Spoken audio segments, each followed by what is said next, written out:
In the Discourse on Good Omens, Mangala Sutta, the Buddha teaches us to associate with sages and not with fools. The first and foremost fool here is our own heart. In other words, there are fools outside and fools inside, and for the most part, the fools inside are the ones who keep stirring up trouble all the time. When we live with meditation masters, which is called associating with sages, we keep gaining lessons from sages, because that's what they are. They are wise in the various tactics they teach us. They have practiced and gained knowledge of everything from experience. Their teachings are thus correct, precise, and convincing to those who listen to them, with no room for any doubt. In particular, Venerable Acharya Mun, there never was a time when he would teach saying, "It seems to be like this, it seems to be like that." There was nothing but, "This is the way it is for sure, and we were sure, because he spoke only the absolute truth taken right from a heart that had already known and seen, and from his own well-conducted practice. Especially in the case of illness, if there were any weak-willed cases, he would tell them, "Whoever is weak, whoever cries and moans, can take his moans as his medicine. There's no need to search out medicine anywhere, no need to have anyone to look after him. His moans are his medicine. If moaning serves any purpose, then why search for medicine to treat the disease?" Then he would add, "Keep moaning. Everyone can moan, even children can moan if it serves a purpose. But here it doesn't serve any purpose at all other than to annoy those good people who are unflinching in the practice. So you shouldn't moan out of weakness. You're a meditation monk. When you act like this, who can bear to see it? If you were a child or an ordinary person, there wouldn't be anything wrong with it because they haven't received any training. They don't have any knowledge or understanding of the various ways to contend with the pain, such as contemplating it. But you already know everything of every sort, yet when trouble comes, such as illness, you can't find any methods or tactics to care for yourself. You just go all to pieces. This won't do at all. You're a shame to yourself and your fellow meditators." Venerable Acharya Mun was very talented in teaching the heart. When those of his disciples who were intent on studying with him would listen to anything he'd say, it would go straight to the heart. Straight to the heart. The things we should put into practice, we would put into practice. The things we should understand right then, dealing with internal matters, we would understand, every time, step after step. When we were ill, he would teach us how to contemplate. When you have a fever, where did you get it from? He'd say this so as to serve a purpose, as food for thought for meditators. From where did you drag out the fever and chills? They arise in this body, don't they? When they disappear, where do they go if not back to where they came from? Even if they don't disappear, they die together with each of us. There are no exceptions at all in this body. Investigate it so as to know it. All dukkha, all pains are noble truths. If we don't investigate them, what are we going to investigate? The Buddha gained awakening with the noble truths. His disciples gained awakening with the noble truths. So are we going to gain awakening with weakness? Would that be in keeping with the Dhamma of the Buddha? Then we've come to resist the Dhamma. Where does the pain arise? In which part? Ask so as to find out. When it hurts here and aches there, who is it that hurts? Who is it that aches? Probe on in to find what instigates it. Where does it come from? Where does it hurt? What causes it to hurt? What perceives it as pain? When the body dies and they cremate it, does it hurt? Who is it that deceives itself into thinking that this hurts or that aches? Investigate so as to find its initial causes. If you're a meditator who doesn't know initial causes and doesn't know their effects, this heap of suffering, then how are you going to cure suffering? What is your panya for? Why don't you think? Why don't you find it and put it to use? Your mindfulness and panya are for keeping things in mind and investigating them. Things such as feelings of pain that exist in your body and mind. He would keep stressing his points, step by step. If the person listening was intent on listening, and especially if he had any fighting spirit, he'd find it easy to grasp the point, and it would appeal to him immediately. Immediately. When we'd leave Venerable Acharya Mun to live in any spot suitable for the practice, his teachings would seem to reverberate through the heart. You could remember every facet of his teachings, every important point that should be used as a tool in the practice. For example, if you were staying in a challenging place, it was as if he were right there in the heart. The heart would be really audacious and exultant in practicing, knowing the Dhamma, seeing it, understanding it. You would understand with audacity and with a warrior's spirit, not by being discouraged, irresolute, or beating a retreat. That's not the way to make the kilesas fear you and disappear from the heart. That's not at all the way to cure kilesas, to know the affairs of kilesas, or to be able to remove them. This is the religion. There is nothing to compare with it in being so correct, so precise, so genuine, so true, so indisputable. If we all were to follow the principles of the religion, there would be no need for prisons or jails. What need would they serve? Nobody would be doing any wrong. People would see in line with reason and acknowledge their rightness and wrongness, their good and their evil, using the principles of reason as their standard. We human beings would then be able to live with one another. The reason we need laws, prisons, and jails is because we don't admit our wrongs. When we're wrong, we don't admit that we're wrong. Even the moment after we see ourselves do something wrong, we won't admit to it. Even when we're put in jail and are asked, we still say, "They accused me of stealing this and stealing that," even though we ourselves actually stole it. This is simply an unwillingness to admit to things in line with reason, in line with the truth. Even within the heart, with things that concern us exclusively, the same holds true. We don't admit to them, which is why we receive so much pain and suffering. If we admit to the principles of the truth, the things that appear in line with the truth can be resolved through the truth. For example, even when pain arises in the body, it won't disrupt the citta because our knowledge is wise to it. As the principles of the Dhamma say, pains have been appearing in our body and mind ever since we first became aware of things. There is no reason for us to get excited, frightened, or upset by them to the point where they disease the citta. This is why mental development or meditation is an excellent science for gaining knowledge on all fronts. Those who practice consistently are not upset when pain arises in the body. They can even focus on the point where the pain arises so as to investigate and analyze it in line with its truth until gaining skillful and courageous tactics for dealing with it admirably. The important point is to associate with sages, wise people, those who are sharp and astute. If we aren't yet able to depend on ourselves, we have to depend on our teachers to instruct us. If we listen often, their teachings gradually seep into us and blend with our temperament until our citta becomes a citta with Dhamma. Our citta becomes a sage, a wise person, and can eventually take care of itself, becoming attahi attano nato, its own mainstay.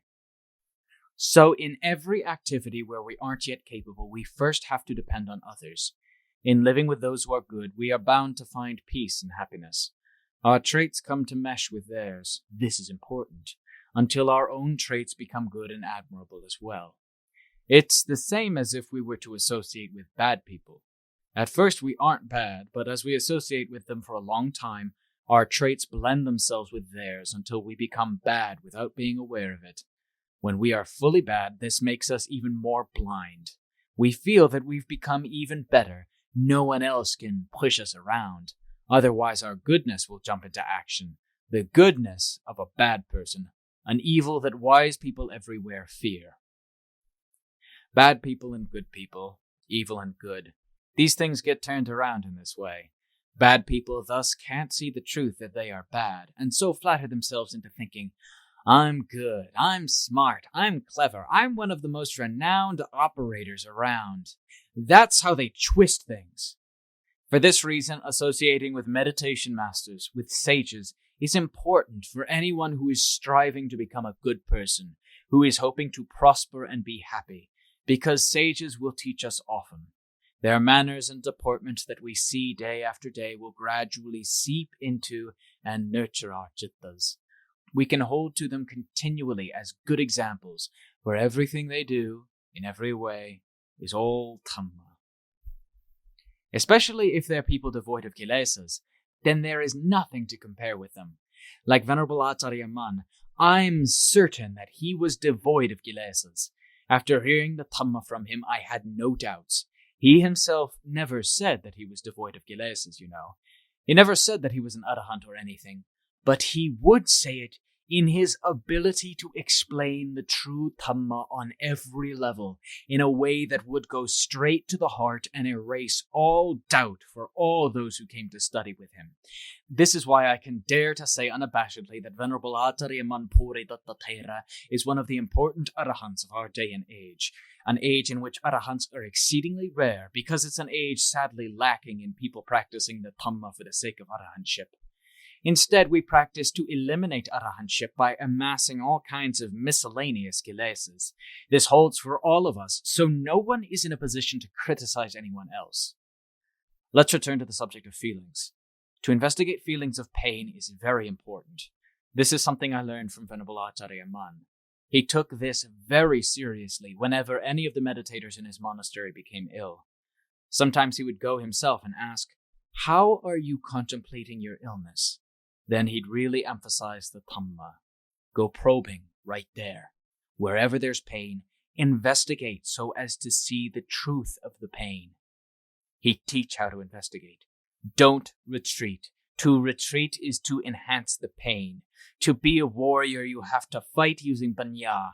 This is what will bring victory, the ability to keep up with the feeling of pain that you hold to be an important enemy. Actually, that feeling isn't anyone's enemy. It doesn't have any sense of consciousness at all. It's simply a truth, that's all. So investigate on in. You don't have to anticipate it or concern yourself with whether it's a big pain or a small pain. All that's asked is that you know its truth with your own panya so that the heart won't deceive you. That's what he would say.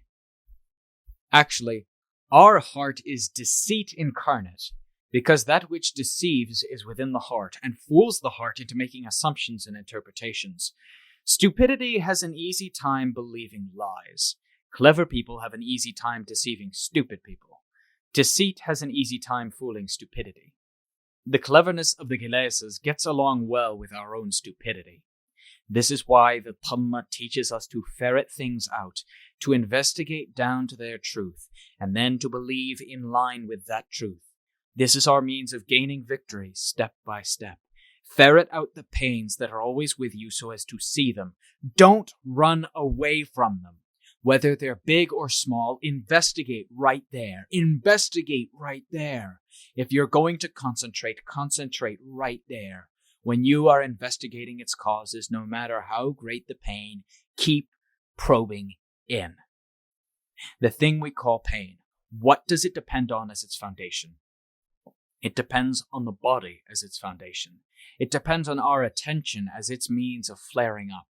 In other words, the attention that defines it in various ways. This is what makes pain flare up. We have to cure this kind of attention by investigating to know both the pain, what it's like, and the place where pain arises, in whatever part of the body. Try to know clearly whether or not that spot is really pain. For example, if there's pain in the bone, in any part of the skin or flesh, the skin and the flesh are skin and flesh. The pain is a pain. Even though they dwell together, they are separate things, not one and the same. The citta, the knower that is aware of these things, is a citta, but it's a deluded citta, so it assumes that this is pain, that's pain, and conflates these things into being itself, saying, I hurt here, I hurt there, I don't want myself to be pained, I want the pain to vanish.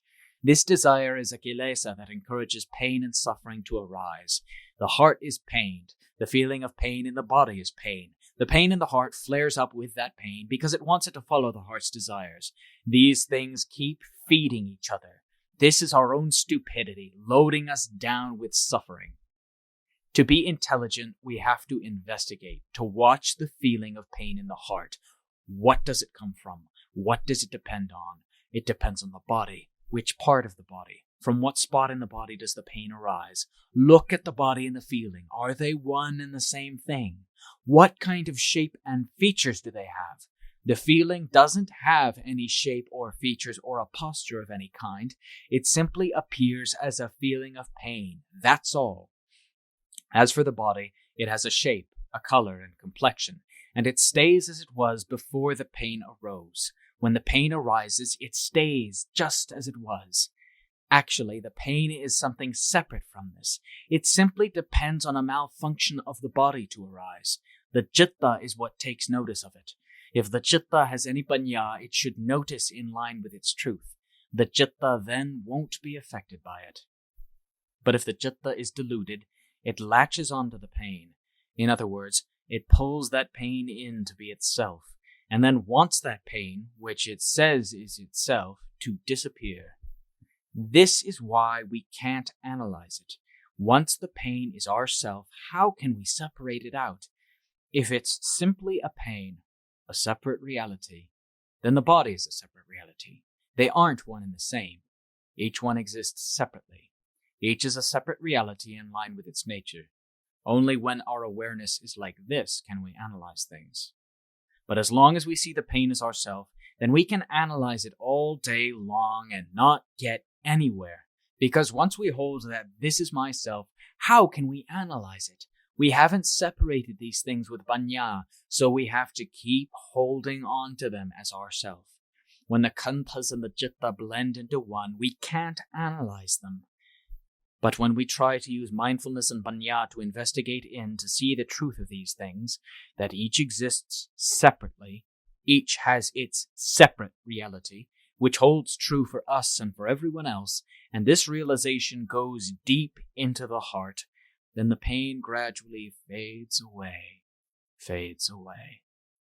At the same time, we know what makes the connection from the pain into the heart, because the connection comes from the heart. When we investigate the pain, it comes retracting into the heart. All the affairs of pain come from the heart that experiences mental pain because of an insidious connection by way of attachment, upadana, that we don't yet know. When we investigate so as to see clearly, we follow the feeling of pain inward. We come in knowing. The pain keeps retracting and retracting into the heart. Once we know that the heart is what created the attachment, making itself construe the pain to be itself, creating a great deal of suffering, once we know this, the pain disappears. Or alternatively, once we know this, the pain stays real, but the heart doesn't latch onto it. Even though the pain may not disappear, the citta is the citta. It doesn't make any connection through attachment. Each is its own separate reality. This is called the citta being its own self, cool, calm, and collected, in the midst of the pain of the khandhas. This is to know that the citta is a reality, just as each khandha is a separate reality. This is the path for those who are practicing so as to become wise to the 5 khandhas, with feelings of pain as their primary focus. But for those who understand all the way, to the point of reaching the unshakable citta, the unshakable Dhamma, aguppa citta, aguppa Dhamma, that can't be provoked into being anything else, there is no problem at all. Whether pain is little or great, they have absolutely no problem because their cittas are always true. There is never a time when their cittas, which are already pure, can become defiled, can become worlded. There's no way it could happen. For this reason, whatever conditions the khandhas may display, such people know them in line with the principles of nature. The khandhas themselves appear in line with the principles of nature and disappear in line with nature. They remain naturally and then disappear naturally. The citta knows in line with its own nature, without having to be forced or coerced in any way. The cittas of those who know totally all around are like this. As for those of us who are investigating the khandhas to know them and withdraw from them step by step, even though our cittas are not yet like that while we are practicing, even though our hopes aren't yet fulfilled, still our investigation of pain is for the purpose of separating the citta from the pain, so that it's not entangled in pain, so that whenever pain arises in greater or lesser measure, the citta doesn't cling to the pain as being itself. We do this so as not to gather up the pain as being ourself, which would be the same as taking fire to burn ourselves. When we can do this, we can be at our ease. So pain is an excellent whetstone for panya. However much pain arises, set your mindfulness and panya focused right there. Turn to look at the chitta and then expand your awareness to encompass the feeling and the body, each of which is already a separate part. The body is one part, the feeling is another, and the chitta another. Keep going back and forth among them, investigating with panya until you understand, and it really goes to the heart, that each khandha is simply its own khandha, and that's all. None of them appears to be any such thing as you or yours. They are simply different realities that appear, and that's all. When you understand clearly like this, the heart becomes its own free and independent self at that moment, and it knows that the citta and the khandhas are separate realities, neither affecting the other. Even at the moment when you are about to die, the heart will be up on events in the immediate present. It won't be shaken by pain and death because it is sure that the citta is the citta, a stronghold of awareness. Each khandha is simply a condition. The citta thus doesn't fear death because it is sure of itself that it won't get destroyed anywhere. Even though it may not have yet reached the level where it's absolutely devoid of kilesas, the citta has still prepared itself using panya with the khandhas so that it's supreme. In other words, it lives with the noble truths. It lives with its whetstone for panya. Panya will spread its power far and wide.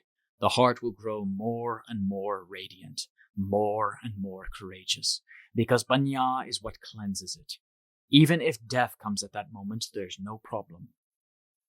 For one thing, if you use mindfulness and panya to investigate pain without retreating to the point where you understand it, then even when you really are about to die, you'll know that the pain will disappear first.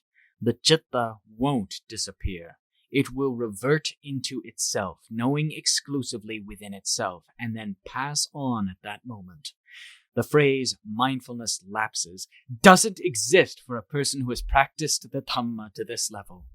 We can thus be sure that a person with mindfulness, even though he or she may not be devoid of kilesas, will still be clearly aware at the moment when pain arises in full force to the point where the khandhas can no longer endure and will break apart, will die. The citta will withdraw itself from all that and revert to its mindness, to being its own independent self, and then pass on. This is a very high, very refined level of Dhamma. For this reason, meditators who are resolute and unflinching for the sake of knowing every level of the Dhamma tend to be earnest in investigating pain. When the time comes for them to know, the knowledge goes straight to the heart. They regard their pain as a noble truth, in line with the Buddha's teaching that all living beings are fellows in pain, birth, aging, illness, and death. So when investigating the khandhas so as to know them in line with their truth, you shouldn't try to thwart or resist the truth. For example, if the body can't endure, let it go. You shouldn't cherish it. As for the pain, it will go on its own. This is called sugato, faring well. This is the way of investigating the citta and training the heart that gives clear results to those who meditate. They have meditated in the way I've described, so when the time of death is really upon them, they don't hope to depend on anyone at all, parents, brothers, sisters, relatives, friends, anyone. They have to withdraw the citta from all things that entangle and involve it, so as to enter that crucial spot where they are engaged in hand-to-hand combat. At a time such as this, at the moment when you are about to die, take pain as the focal point for investigation. Don't be willing to retreat, come what may. All that's asked is that you know and understand this point. Don't go thinking that if you die while being embroiled in investigating pain like this, while the citta is in the midst of this commotion, you'll go to a bad rebirth. Why should you go to a bad rebirth? You're embroiled, but with a noble task. You're embroiled with knowledge, or for the sake of knowledge, and not because of delusion. The citta is focused on investigating and probing pain. When the time comes for it really to go, this knowing citta, the citta with mindfulness, knows, will withdraw instantly into itself. It will let go immediately of the work at hand and withdraw into itself, to be itself, the citta and nothing but, and then pass on like a sugato with the full capability of a meditator, even though we may not yet be devoid of kilesas. This is called having full strength to our full capacity, in line with our level of citta and Dhamma. Investigation and mental development are thus important matters on which our life and death depend. We needn't hope to depend on anyone else at all. Of this we are certain within ourselves. The heart knows within itself how strong mindfulness and panya are, and needn't go asking anyone else. If the heart is able to investigate to the point where it can pass on at that moment, all doubts vanish. There are no problems at all. If you think that because you're a woman or because you're a layperson you can't realize Nibbana, that's your own misconception, which is one kind of kilesa deceiving you. The Dhamma is a truth and everyone's common property. Whether we are men or women, lay or ordained, we can all have mindfulness and panya. We can all cure our kilesas. When we are willing, any man or woman, any monk or layperson can use any of the methods to cure kilesas and gain release. We needn't create problems to plague our hearts and waste our time. Since when do I have the potential to do that? Don't think that. You're developing the merit and potential right now. However much or little, you can see it right here in the heart. We should examine ourselves. Wherever we are stupid, we should develop intelligence, mindfulness, and panya. Only then will we be doing what is genuinely right in terms of the principles of the Lord Buddha's Dhamma. If we criticize ourselves, thinking, that person is on this level or that level, well, we don't have any level at all. Wherever we go, this person gets ahead of us, that person gets ahead of us.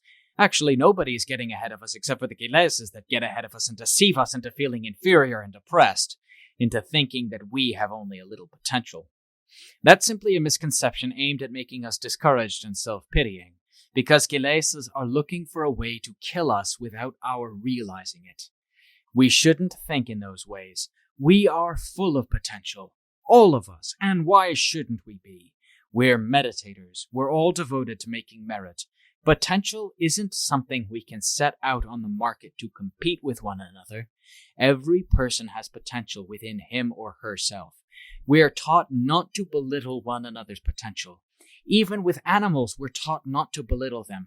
Think of that, because potential lies in the heart of every person and every animal.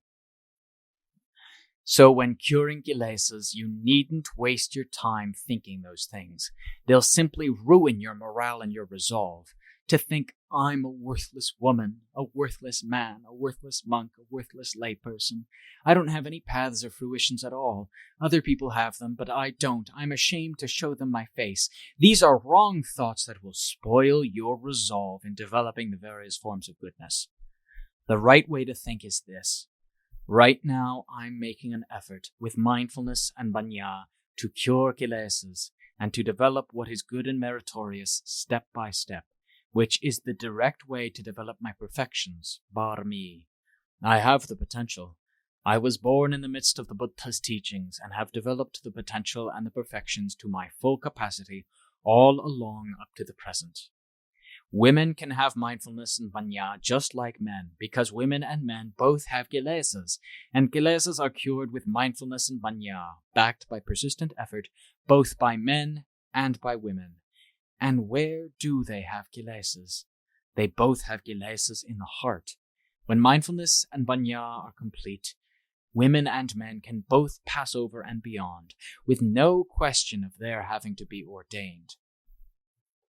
This is the truth of the noble truths, which are not particular about status, nationality, or any of the human races, and which are not particular about the male or the female sex. All that's asked is that we strive, because the Dhamma is common to us all. Women and men, lay and ordained, we can all listen to it, understand it, practice it, and cure the kilesas. The kilesas don't favor men or women. We all have kilesas. Even monks have kilesas. What do you say to that? Monks thus have to cure their own kilesas. If they don't, they lie buried in kilesas, just like people in general who aren't interested in the Dhamma, or even worse than people in general. The Dhamma thus doesn't stipulate that it's only for those who are ordained. What is stipulated is that we cure kilesa with persistent effort. This is something very important. We have to be very interested in this point. As for release from dukkha, where do we gain release? We gain it right here, right where there is suffering. If we can cure kilesa, we gain release from suffering. If we can't, then no matter what our sex or status, we all have to suffer. Here. This is where the religion lies. Here in the heart. It doesn't lie anywhere else. If we want to be incapable of it, we can be incapable right here in our heart. Whether lay or ordained, we can be incapable if we make ourselves incapable, or we can make the religion flourish in our heart. That we can also do. When the religion flourishes, where does it flourish? In the heart and nowhere else. The important point is the heart. The important point is our practice, the actions, the manners we display. When the heart develops, the various aspects of our behavior develop beautifully, admirably. In particular, the heart flourishes within itself. It has mindfulness and panya looking after it constantly. This is called a flourishing heart. The kilesas can hardly ever come to damage it. That's when the religion flourishes. We should make an effort to examine and straighten things out step by step. The kilesas, are no wider or greater than the limits of our ability to cure and remove them. They're only here in the heart, so investigate right here. Whether we're men or women, lay or ordained, we all have kilesas in our hearts. No matter how thick they may be, if we consider them, we can know them.